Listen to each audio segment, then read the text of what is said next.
నెల్లూరు జిల్లా వింజమూరు మండల పరిషత్ కార్యాలయంలో గెజిటెడ్, నాన్ గెజిటెడ్ అధికారుల అసోసియేషన్ ఎన్నికల ప్రక్రియ నిర్వహించారు. జిల్లా కమిటీ ఆధ్వర్యంలో నిర్వహించిన ఈ ఎన్నికల ప్రక్రియలో అన్ని శాఖల ఉద్యోగులు పాల్గొన్నారు.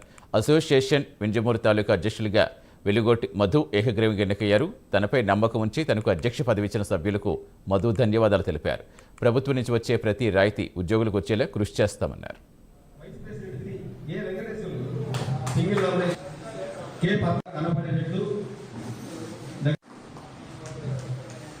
Joint secretary 1 B Ramareddy, single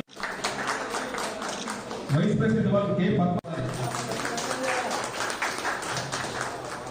తర్వాత అసోసియేషన్ యూనియన్ మన గౌరవ రాష్ట్ర అధ్యక్షులుగా విద్యాసాగర్ గారు అధ్యక్షులుగా నియమితులైన నుంచి అతను సార్ చాలా ఎన్నో ఉద్యోగులకు సంబంధించి హక్కులను కాపాడడం కోసము ఎన్నో కార్యక్రమాలు డిపార్ట్మెంట్ తో సంబంధం లేకుండా ప్రతి డిపార్ట్మెంట్ సమస్య సార్ సమస్య అనుకొని ఎప్పటికప్పుడు ఉద్యోగుల సమస్యలు సాల్వ్ చేస్తూ వస్తున్నారు.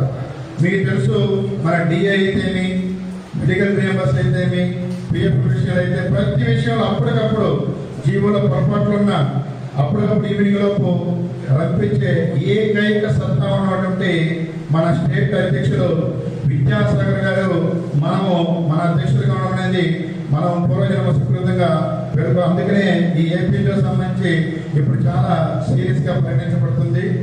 సో ఎంప్లాయీస్ అందరూ నేను అధ్యక్షుడిగా ఎన్నికైన తర్వాత ఈ 3 మండలాలకు సంబంధించి ఇంతకుముందు ఎలా తెలియదు, కానీ అంటే హడావడిగా స్టార్టింగ్ నాకు అధ్యక్ష పదవి ఇచ్చారు. ఈసారి ఎంప్లాయీస్ యొక్క హక్కులకు ఎటువంటి భంగం కలిగినా చూస్తూ ఊరుకోము. ఖచ్చితంగా ఏ అంశానికైనా మీ ముందుండి మా కార్యవర్గం తరఫున మా కార్యవర్గం మేము పోరాడడానికి ముందుంటున్నాము. బలమైన యూనియన్ మన గౌరవ రాష్ట్ర